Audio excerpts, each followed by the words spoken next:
लिखो, मेरे साथ साथ ही लिखना।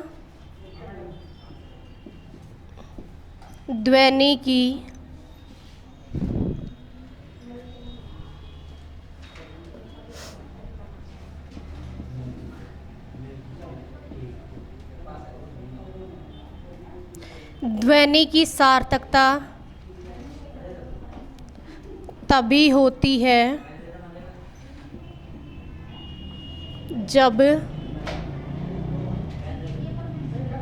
ध्वनि का सार्थक अर्थ हो।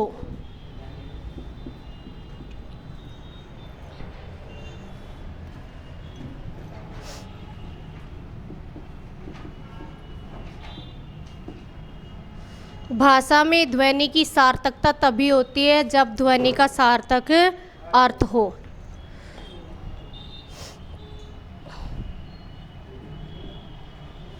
सार्थक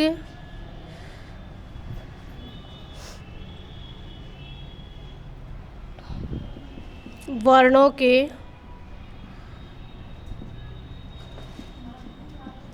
समूह को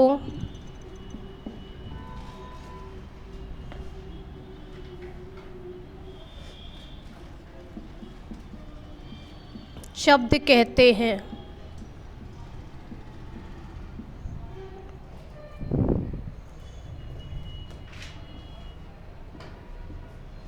सार्थक वर्णों के समूह को शब्द कहते हैं।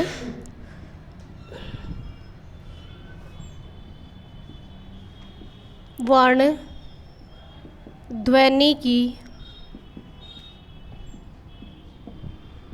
सबसे छोटी सार्थक इकाई है। वर्ण ध्वनि की सबसे छोटी सार्थक इकाई है।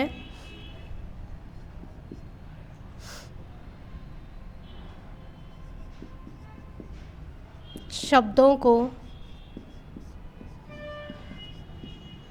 4 भागों में विभाजित किया है।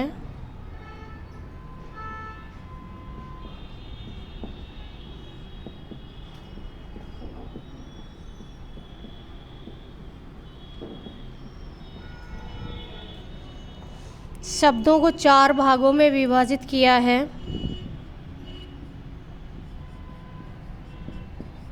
प्रयोग के आधार पर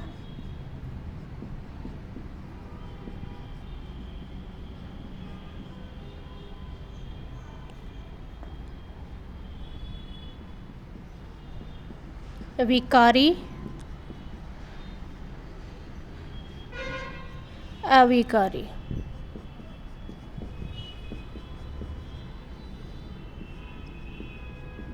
व्यय और अव्यय। दूसरा है रचना के आधार पर।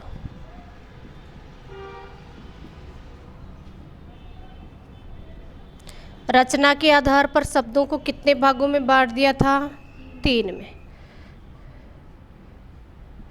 रूढ़ शब्द, योग रूढ़ और यौगिक।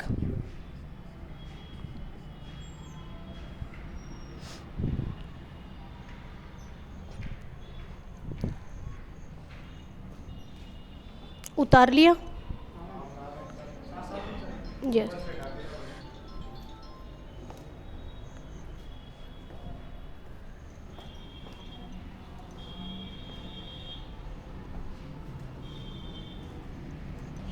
आगे लिखो, उत्पत्ति के आधार पर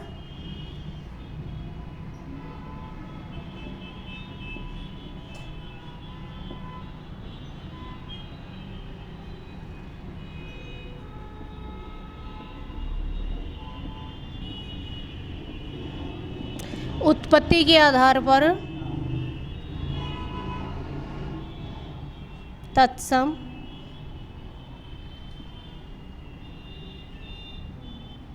तद्भव, देशज और विदेशी।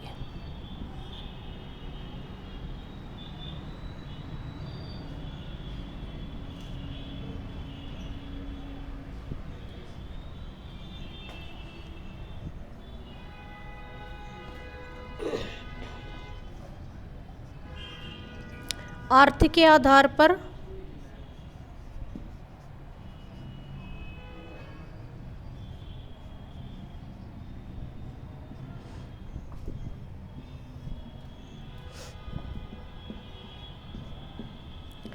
विलोम शब्द, पर्यायवाची, एकार्थी,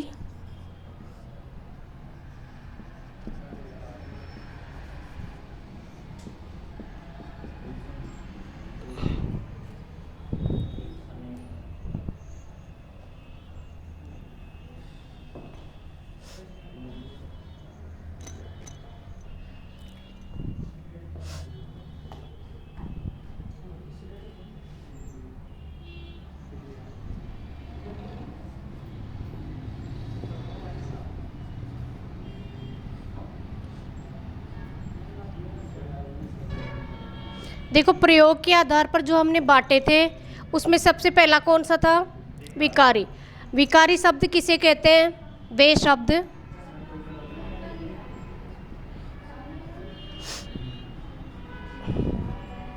जिनमें लिंग, वचन, कारक और काल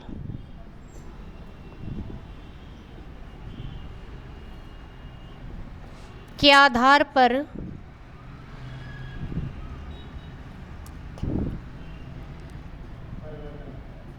परिवर्तन हो जाता है।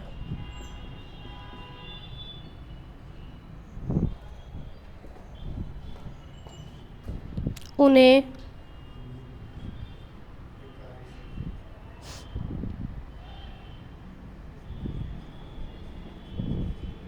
विकारी शब्द कहते हैं।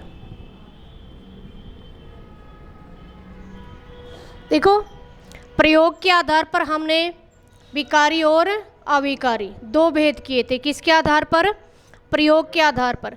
तो प्रयोग के आधार पर किया था तो सबसे पहला क्या हो गया? विकारी। विकारी किस किस के आधार पर बदलते हैं? लिंग, वचन, कारक और काल के आधार पर। लिंग, वचन, कारक और काल के आधार पर। जैसे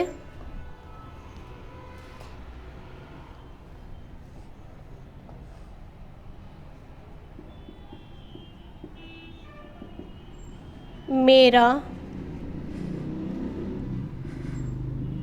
अच्छा पुत्र निकट बैठा है। मेरा अच्छा पुत्र निकट बैठा है। तो एक बार पहले समझ लो, ठीक है? एक बार आप स्टॉप हो जाओ। तो यहाँ पर देखो ये मेरा है, वो क्या है? क्या है ये? सर्वनाम है। मेरा क्या है? सर्वनाम है। फिर अच्छा क्या है? विशेषण। अच्छा क्या है? विशेषण है। पुत्र क्या है? पुत्र क्या है? संज्ञा। पुत्र क्या है? संज्ञा। अब ये जो निकट है वो बताओ क्या है? अव्यय है, बदल नहीं रहा। फिर ये बैठा है वो क्या है? क्रिया है। बैठा है क्या है? क्रिया। अब देखो जो बदलते हैं ना वो किसके आधार पर बदलते हैं? लिंग के आधार पर। अगर मैं यहाँ पे पुत्र की जगह क्या कर दूँ? पुत्री। किसके आधार पर? तो यहाँ पर क्या हो जाएगा? क्रिया भी बदल जाएगी। क्या हो जाएगी? बैठी है। बदल रही है ना। फिर अगर वचन तो अच्छा की जगह क्या हो जाएगा? ठीक है, यहाँ तो लिंग के आधार पे हो गई अच्छी, और वहाँ पर क्या हो जाएगा, वचन के आधार पर बैठे हैं, एक वचन और बहुवचन। बैठा है इसका मतलब एक है, और बैठे हैं इसका मतलब अनेक है। तो देखो ये सर्वनाम है, ये विशेषण है, ये संज्ञा है और ये क्रिया है। अब ये संज्ञा है, अब यहाँ पर देखो सारे के सारे बदल गए। अगर इनको देखें तो अच्छा का अच्छे भी हो सकता है, अच्छे हो सकता है ना, मेरे, फिर ये भी बदल जाएगा, मेरे अच्छे बेटे, या ठीक है निकट बैठे हैं, बदल रहे हैं रूप। लेकिन इस निकट का अगर हम बदलने की कोशिश करें तो इसका ये हो जाएगा क्या, नहीं, फिर इसको चेंज कर दो, ये हो सकता है क्या, इसका मतलब ये ऐसा शब्द है जिसका कोई रूप नहीं बदल रहा, किसके आधार पर, लिंग वचन कारक, और जो का त्यों है, जैसा है वैसा ही है। इसका मतलब हमने पहले पढ़ा था कि एक तो है विकारी और दूसरा क्या है, अविकारी। अब बताओ इसमें से अविकारी शब्द कौन सा है, अविकारी का मतलब क्या होता है, अव्यय होता है। तो बताओ इनमें से कौन सा है अव्यय, निकट। ये क्या बन गया, अव्यय बन गया, अविकारी बन गया। यानी ऐसे शब्द जिन पर कोई परिवर्तन नहीं होता, चाहे लिंग हो, चाहे वचन हो, चाहे कारक हो, चाहे काल हो, ये ऐसे कहते हैं अविकारी शब्द कि ना तो हम बदलेंगे ना हम बदलने देंगे। क्या, नहीं नहीं, अविकारी शब्द है। क्रिया विशेषण कैसे है, क्रिया विशेषण देखो आएगा, क्रिया विशेषण भी आएगा, लेकिन अभी हम किस पर पहुंचने वाले हैं, हमारा पहला बिंदु क्या रहेगा, हम संज्ञा पर जा रहे हैं। किस पर जा रहे हैं, तो देखो विकारी जो शब्द हैं, विकारी शब्दों के रूप में क्या होता है, परिवर्तन होता है, और अविकारी शब्दों के रूप में परिवर्तन नहीं होता। तो अब देखो ये जो विकारी शब्द हैं वो कौन कौन से हैं, लिखो आगे, विकारी शब्द, विकारी शब्द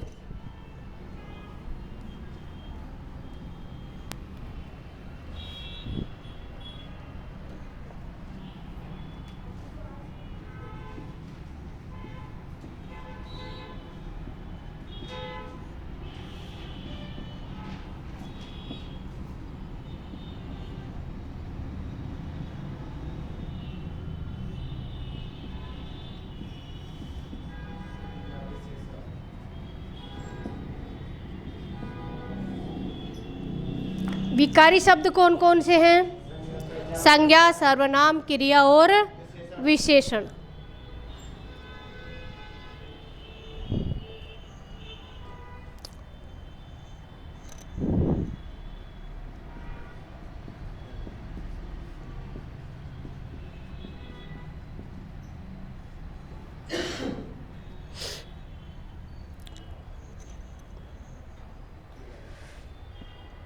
लिख लिया, समझो।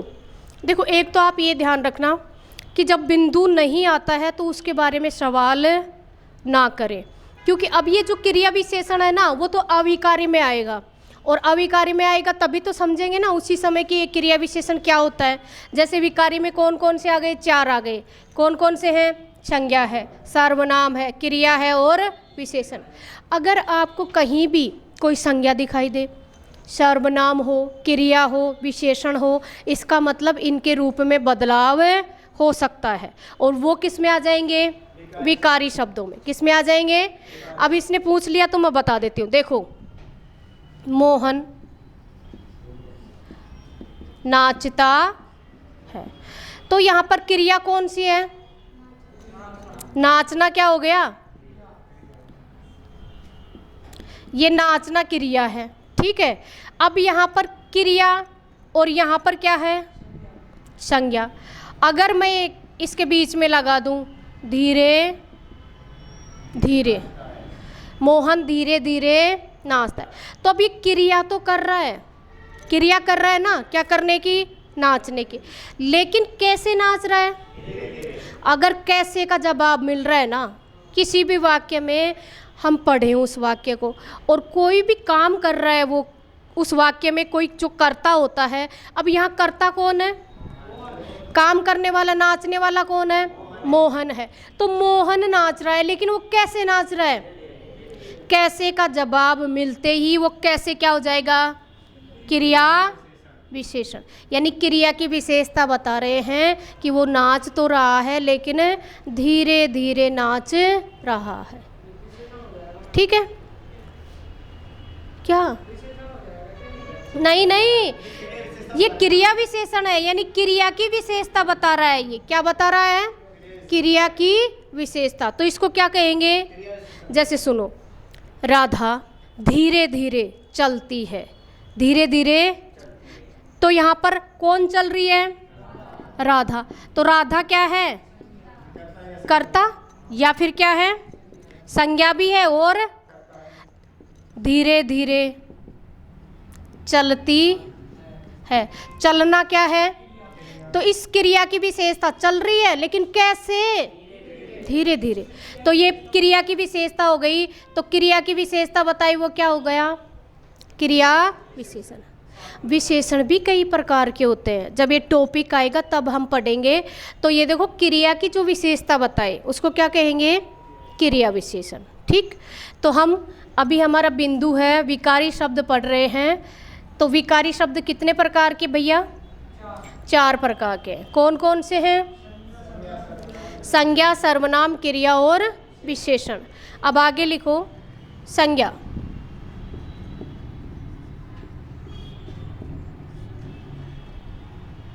वे शब्द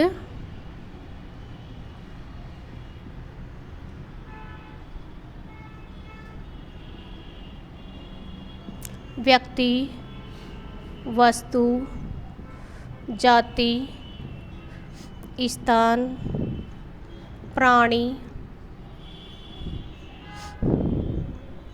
भाव आदि का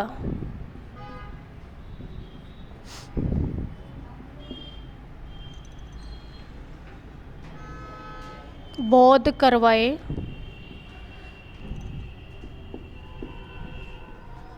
बोध करवाते हैं,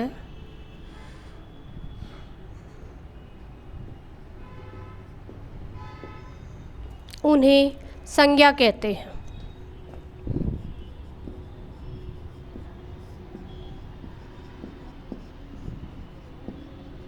उन्हें क्या कहते हैं?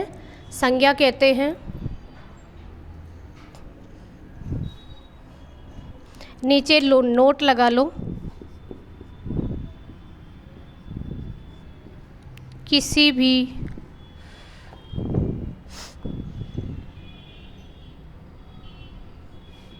नाम को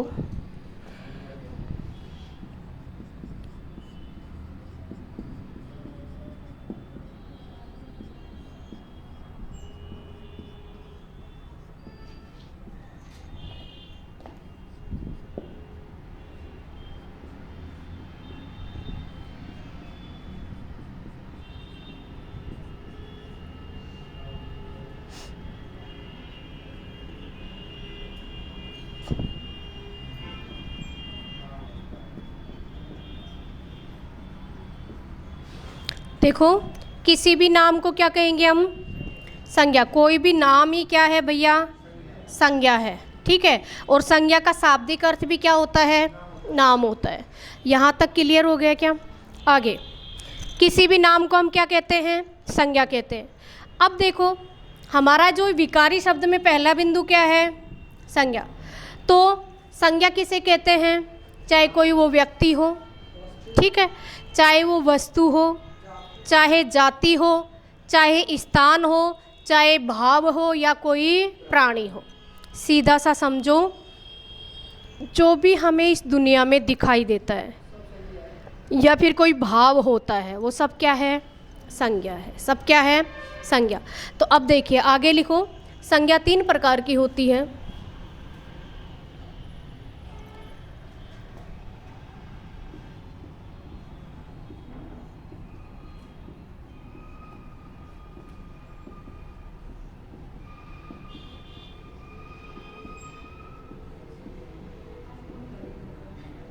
संज्ञा कितने प्रकार की होती है? 3 प्रकार की। व्यक्तिवाचक,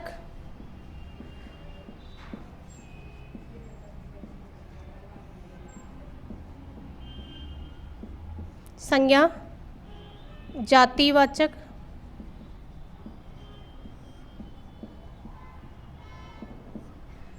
और भाववाचक।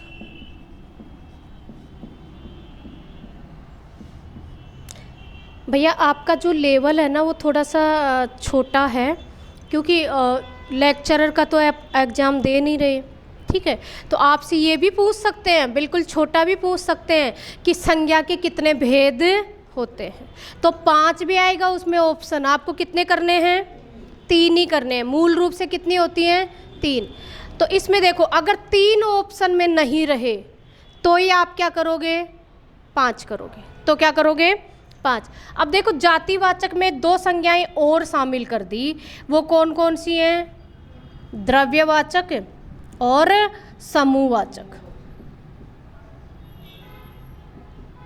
द्रव्यवाचक और समूहवाचक, समझ गए? द्रव्यवाचक और समूहवाचक किस में शामिल हैं? जातिवाचक में। किस में शामिल है? जातिवाचक में ही शामिल हैं, ये कोई अलग से नहीं है। तो इसको अंडरलाइन कर लो आप। कितने प्रकार की होती हैं? 3 प्रकार की। संज्ञाएं कितने प्रकार की? 3 प्रकार की। अगर 3 ऑप्शन में नहीं हो तो ही कितने प्रकार की करोगे? 5 प्रकार की। अब देखो, सबसे पहले हम पढ़ते हैं व्यक्तिवाचक और जातिवाचक। इसको समझो, व्यक्तिवाचक और जातिवाचक। सीधा सा समझ लो, ये है व्यक्ति और ये है जाति। अब इतना समझो आप, सिर्फ इस दुनिया में अगर कोई एक है, कोई भी, चाहे वो वस्तु हो या कोई प्राणी हो या क्या हो, स्थान हो या फिर कोई, ठीक है, कुछ भी हो सकता है। ये प्राणी, वस्तु, स्थान, व्यक्ति अगर एक है तो वो किस में आ जाएगा? और एक ना होकर क्या हो? वो किस में आ जाएगा? बस, क्लियर? अगर एक है तो किस में है? व्यक्ति में। और अगर एक से अनेक हैं, अधिक हैं, तो वो किस में है? जातिवाचक में। किस में है? सुनो, हम एक टेबल बनाते हैं इधर। मैंने लिखा जातिवाचक, समझ लो पहले। आपको दिखाई दे रहा है क्या? इधर आ जाओ अगर दिख नहीं रहा तो।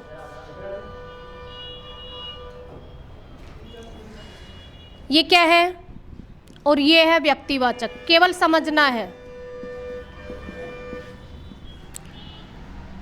जातिवाचक और व्यक्तिवाचक। मैंने यहाँ लिखा ग्रह। क्या लिखा? ग्रह। फिर मैंने लिखा चंद्र। ठीक। अब आप मुझे बताओ कि ये जो ग्रह हैं उनकी संख्या कितनी है? आपको कुछ भी पता नहीं है, लेकिन आप इतना जानते हो, अगर आपको ये भी पता नहीं है कि ग्रह की संख्या 9 होती है, तो भी आपको ये पता है कि ग्रह एक नहीं है। पृथ्वी भी क्या है? एक है। ठीक है। तो यहाँ पर देखो, ग्रह, अगर पृथ्वी आ जाती है तो ये पृथ्वी तो एक हो गई ना। ठीक है। अगर इस ग्रह के अलावा यहाँ पर मैंने लिख दिया शनि, ठीक है, यहाँ पर क्या लिख दिया? सूर्य, फिर यहाँ क्या लिख दिया? मंगल। तो आप मुझे ये बताओ कि ये जो ग्रह है ये तो एक नहीं, क्या है? अनेक हैं, और इनका कोई नाम भी नहीं है। ग्रह ग्रह होते हैं, तो ये किस में आएंगे? और इनका पर्सनल नाम लिया जाए तो यहाँ पर देखो, सूर्य क्या है? एक है। सूर्य क्या है? एक है। शनि भी क्या है? और मंगल भी क्या है? और पृथ्वी भी क्या है? तो ये सारे के सारे किस में आ जाएंगे? व्यक्तिवाचक में। किस में आ जाएंगे? व्यक्तिवाचक में। अब देखो, दूसरा उदाहरण हम लेते हैं। मैंने लिखा मानव। क्या लिखा? मानव लिखा। फिर मैंने क्या लिखा? कवि। फिर मैंने लिखा रचनाकार। फिर मैंने लिखा साहित्यकार। और फिर मैंने लिखा तुलसीदास। क्या लिखा? तुलसीदास। तो बताओ ये सब के सब क्या है? क्या है? जातिवाचक। क्यों? क्योंकि मानव एक नहीं। आप तो ये देखो कि और भी हो सकते हैं। क्या और भी हो सकते हैं? और इसका जवाब मिल जाए कि हैं, इसका मतलब और हो सकते हैं। क्या जवाब आ रहा है? नहीं, मैं ही हूँ बस। तो व्यक्तिवाचक। अब देखो कवि एक है क्या? बहुत सारे हैं। रचनाकार, साहित्यकार और तुलसीदास एक ही है। ठीक है। इसके अलावा मैंने लिखा नाटक, उपन्यास, कहानी, ठीक है, कविता, और फिर मैंने यहाँ लिख दिया उसने कहा था। उसने कहा था। ठीक है। ये आप पढ़े हुए नहीं हो इसलिए आपको पता नहीं है। उसने कहा था कहानी का नाम है। किसका नाम है? और इसके लेखक कौन है? चंद्रधर शर्मा गुलेरी। चंद्रधर शर्मा गुलेरी। ठीक है। उसने कहा था, ये कहानी का नाम है। तो ये क्या हो गया भैया? इसी लेखक ने लिखी है और एक ही कहानी है। तो ये किस में चली जाएगी? व्यक्तिवाचक में। ठीक है। जैसे आपने कुछ पढ़ा हो, मैंने यहाँ लिख दिया, चलो छोड़ो इसको, ये आपको नहीं आता, मैंने लिख दिया रामायण। क्या लिखा? रामायण। फिर लिखा महाभारत। फिर लिख दिया रामचरित मानस। ठीक है। अब ये बताओ आप, ये सब क्या हैं? व्यक्तिवाचक। क्या है? हेलो, क्या है ये? व्यक्तिवाचक है। क्या है? व्यक्तिवाचक क्यों है? क्योंकि ये इस दुनिया में क्या है? एक ही है। अब कुतर्क करना मत कि हमारे घर में भी रामचरितमानस है, वो कह रहा है कि हमारे घर में भी है। ठीक है। तो प्रतियां हैं उसकी। जैसे किसी भी कवि ने कोई नाटक लिख दिया तो वो उसने लिखा है ना, तो मूल तो उसका ही हुआ ना, एक ही। अब उसकी फोटोकॉपी आप ज़रूर करवा सकते हो। ठीक है। जैसे कोई भी स्टूडेंट है, उसके आपने फ़ोटो खींची और फ़ोटो खींचकर आपने सबको बांट दिया, तो क्या वो जातिवाचक बन जाएगा? नहीं बन सकता, क्योंकि वो बच्चा तो क्या है? एक ही है। उसकी प्रतियां हो सकती हैं। तो आप इनको कभी भी ये मत सोचना कि बहुत सारी पुस्तकें होती हैं रामचरितमानस की। तो अगर केवल क्या आ जाए पुस्तक, तो किस में आएगी? जातिवाचक में। समझ गए ना? आप अलग कर सकते हो ना व्यक्तिवाचक और जातिवाचक। और उदाहरण समझ लो थोड़े से। देखो मैंने लिखा नदी, एक लिखा तालाब, ठीक है, एक लिखा समुद्र, एक लिखा सागर, एक लिखी झील, और फिर मैंने लिख दिया हिंद महासागर, हिमालय, गंगा नदी, नर्मदा, यमुना, गोदावरी, बनास। ये सब किस में? वो परियोजना हो गई, पर वो भी उसमें जाएगी किस में? व्यक्तिवाचक में ही। ठीक है। क्योंकि वो क्या है? एक। तो यहाँ देखो ये सब के सब हमने इनके नाम नहीं है। अगर केवल ये आ जाए कि समुद्र में कौन सी संज्ञा है, तो कौन सी करेंगे? और अगर आ जाए कि हिमालय में कौन सी संज्ञा है, और पर्वत में जातिवाचक। आ गया ना? क्लियर हो गया? हो गया क्लियर? शाबाश। लिखो व्यक्तिवाचक संज्ञा, व्यक्तिवाचक संज्ञा।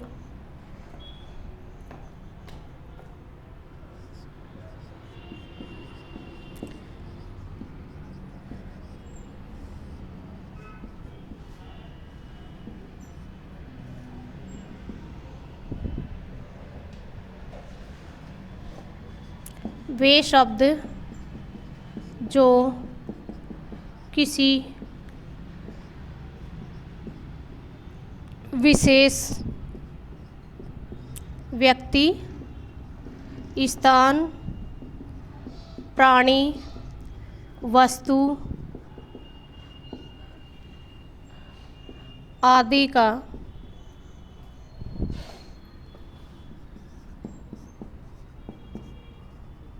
बोध कराते हैं।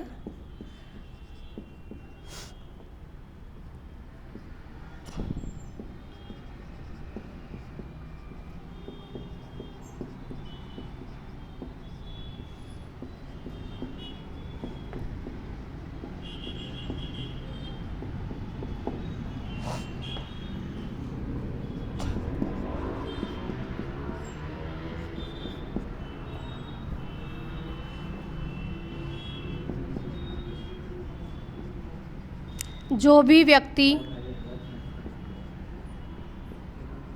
वस्तु, स्थान, प्राणी इस दुनिया में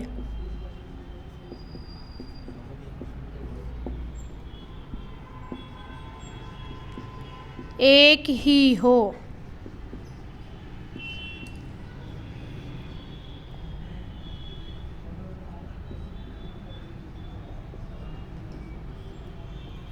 वहाँ व्यक्तिवाचक संज्ञा होती है।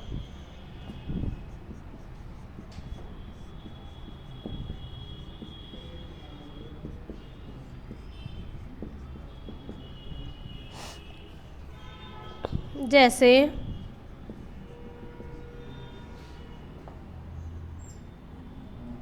चंद्रमा,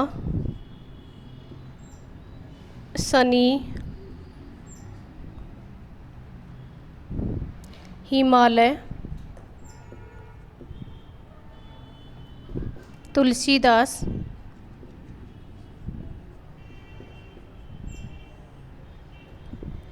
कबीर,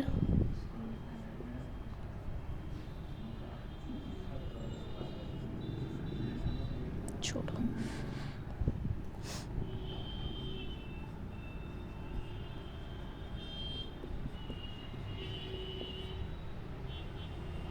हिंद महासागर, लिखूं या फिर समझ जाओगे? बस बहुत है ना। आदि।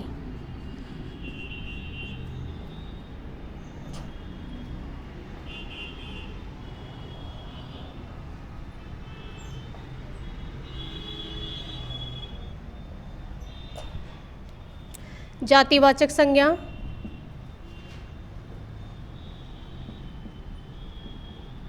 वे शब्द जो किसी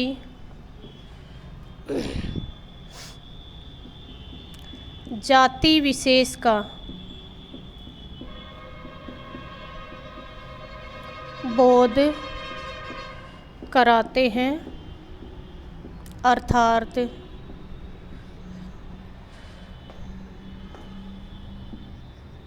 जो वस्तु, स्थान, प्राणी एक से अधिक होते हैं।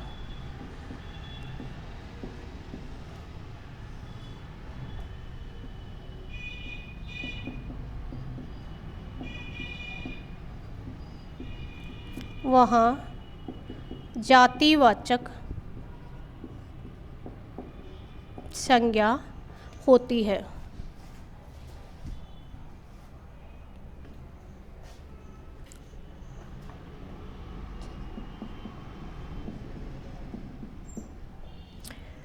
वहाँ जातिवाचक संज्ञा होती है। जैसे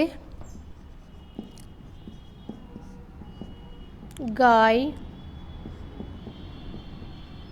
राठी गाय, आम,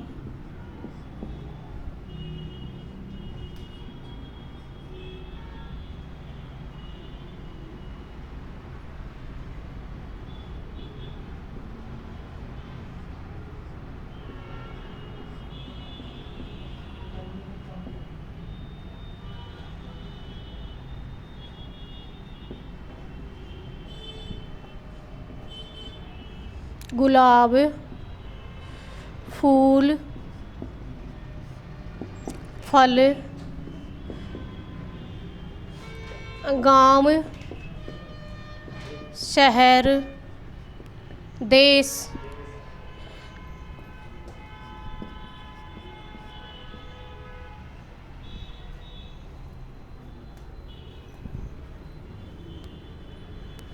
आदि।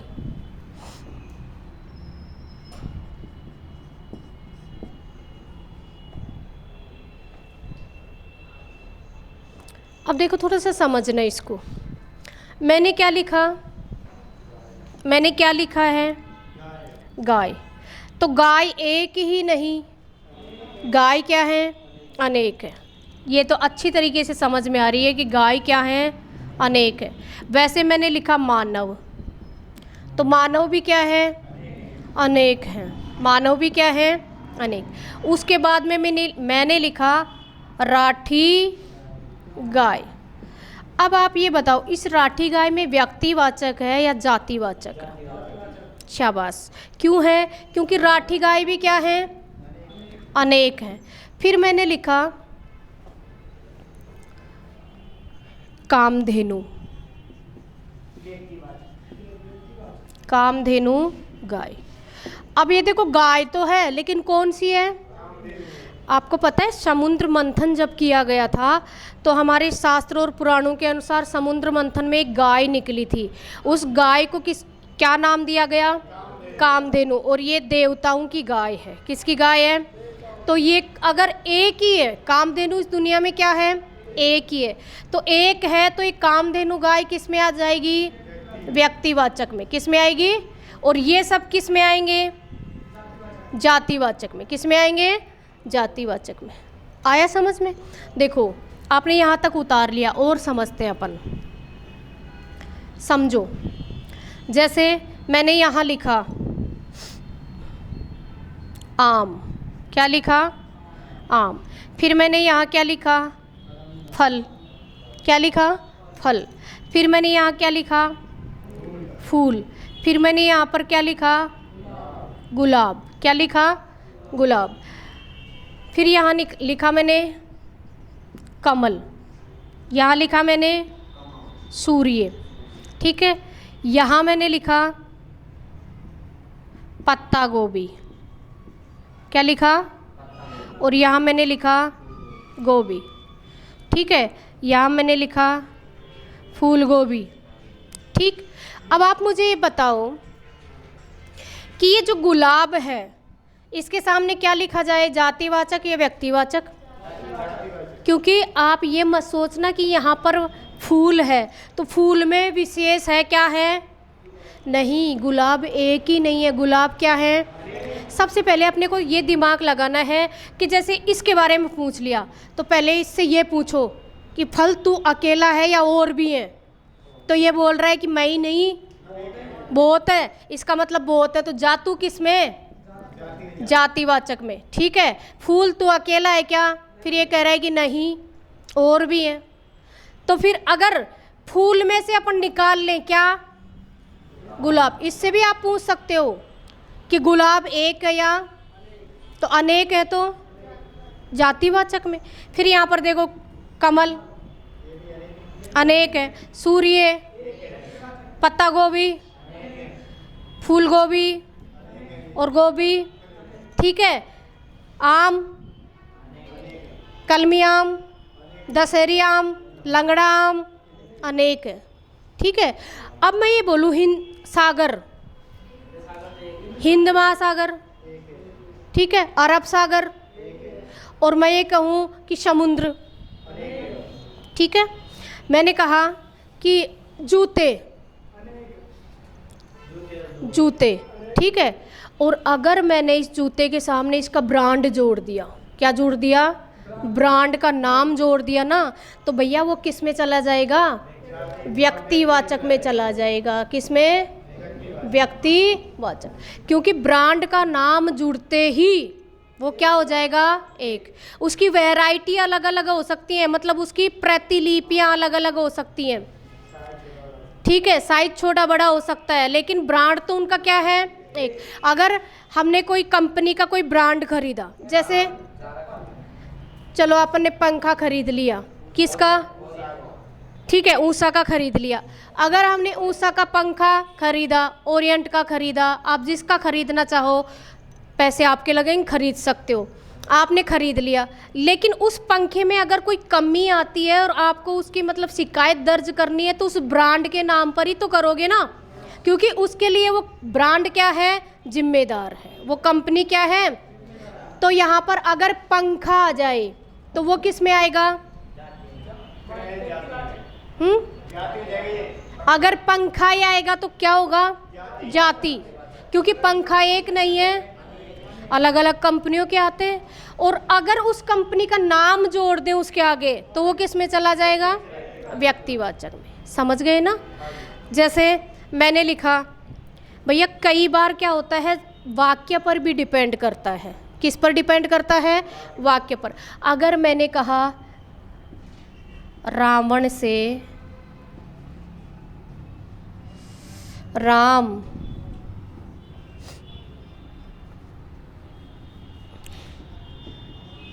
से रावण हार गया।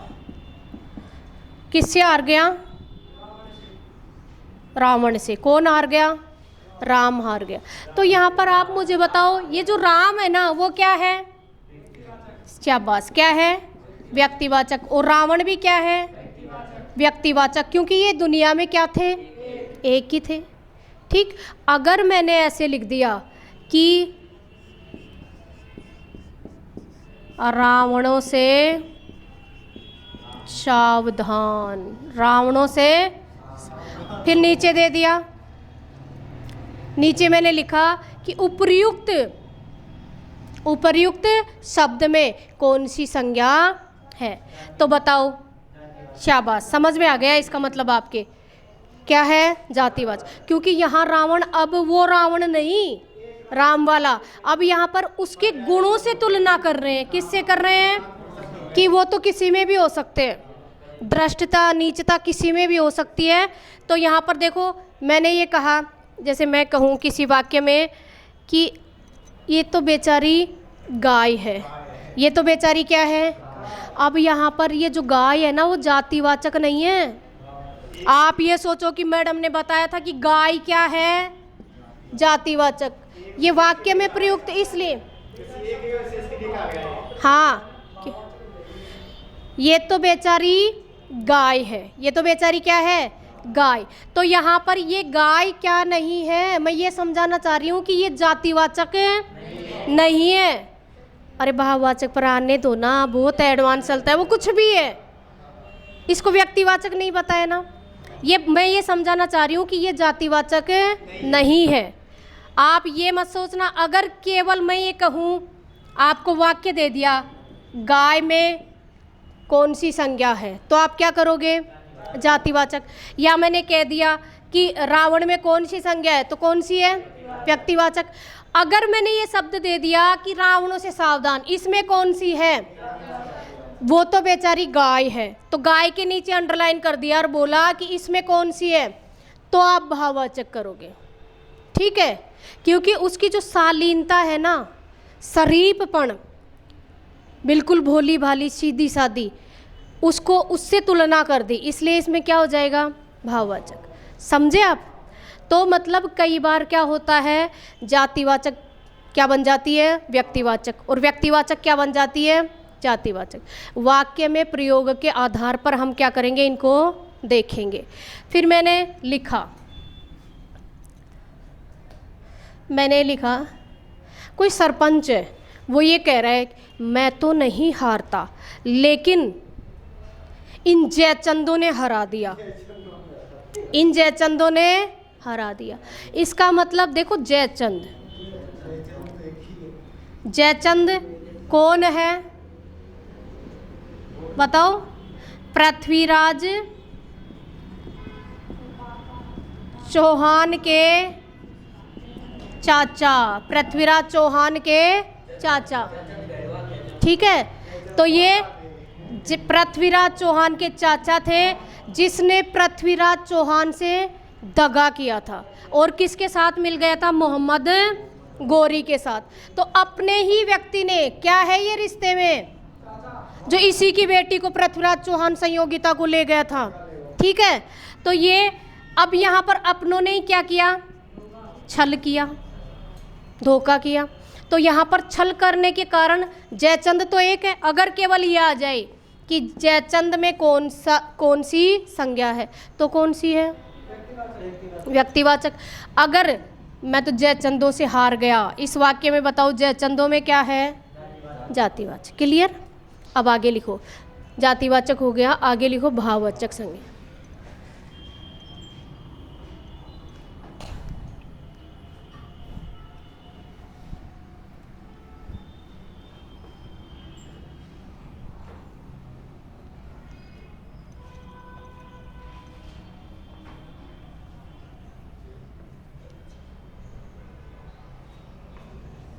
भाववाचक संज्ञा।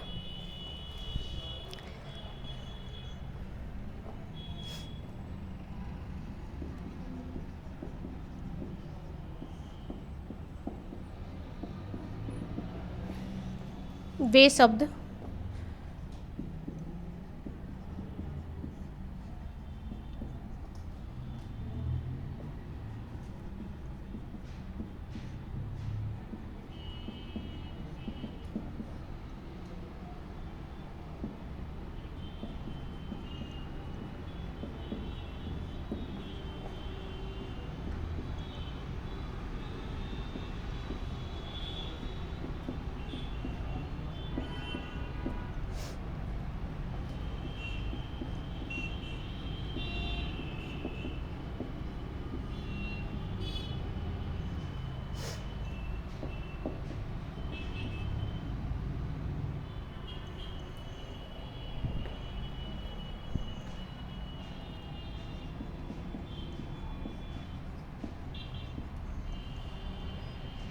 देखो, मैंने दो शब्द लिख दिए।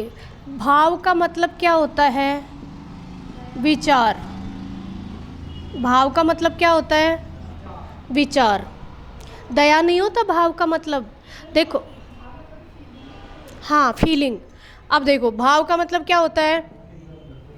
अब सुनो, जैसे समझाती हूँ मैं आपको भाव क्या होता है। जैसे एक लड़की है,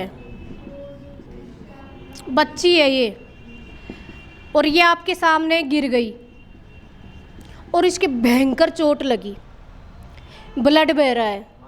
ठीक है, उसको देखकर आपको है ना, मतलब आपके मन में उसके प्रति मतलब विचार आए, आपके मन में विचार आए कि आहा इसके लगी, विचार तो ये आ गए। फिर आपके मन में क्या प्रकट हो गया? दुख। क्या प्रकट हो गया? तो अब बताओ, दुख प्रकट हुआ है तो ये विचार ही तो है, भाव है, फीलिंग्स है ये दुख। अब ये दुख प्रकट हुआ है तो यहाँ पर कौन सी संज्ञा होगी? फिर आपको दया भी आई, अरे राम छोटी सी है, बच्ची सी है, देखो कितनी नाजुक है, इसके तो नहीं लगनी चाहिए थी। ठीक है, उस पर दया भी आई। दया कहाँ आती है? जहाँ पर कोई व्यक्ति अभाव में होता है। किस में होता है? अभाव में। यहाँ पर आपको ज़्यादा क्या प्रकट होगा? दुख। आपको पीड़ा हो सकती है उसके दर्द को देखकर। क्या हो सकती है? पीड़ा यानी दुख, दोनों एक दूसरे के पर्याय हैं। लेकिन दया का भाव कम आएगा। दया वहाँ होगी जैसे यही छोटी बच्ची, ठिठुरती सर्दी पड़ रही है, भयंकर वाली ठंड है, और इसके पास पहनने के लिए वस्त्र नहीं है। इसके माता पिता बिल्कुल गरीब हैं, जो इसको वस्त्र नहीं पहना सकते, ठिठुर रही है, एक फटा सा कपड़ा पहन रही है। तो इस पर आपने, इसकी जो दयनीय स्थिति है उस पर आपको क्या आ गई कि काश मेरे पास पैसे होते तो मैं इसकी सहायता करती, और हैं तो तुरंत आप दुकान पर गए, दया के कारण आपका मन पिघला और आपने इसकी सहायता कर दी। ठीक है, तो जो मन के भाव होते हैं ना किसी के प्रति, जैसे मैंने कहा सुरेश अच्छा लड़का है, सुरेश अच्छा है, तो कैसा है सुरेश? अच्छा, तो अपना भाव है। सुरेश कैसा है? बुरा, निकृष्ट है, धूर्त है, तो ये हमारे क्या हैं? भाव है। क्या है? भाव। तो जहाँ भाव प्रकट होते हैं, हम किसी को ये भी कह सकते हैं कि सुरेश तो बहुत लंबा है, बहुत ठिगना है, समझ गए ना। तो भाव प्रकट हो रहे हैं ना, वहाँ पर कौन सी संज्ञा हो जाएगी? देखो संज्ञा क्लियर को कितनी होती हैं, कौन कौन सी? व्यक्तिवाचक, जातिवाचक और भाववाचक। व्यक्तिवाचक, जातिवाचक और भाववाचक। व्यक्तिवाचक क्या होती है?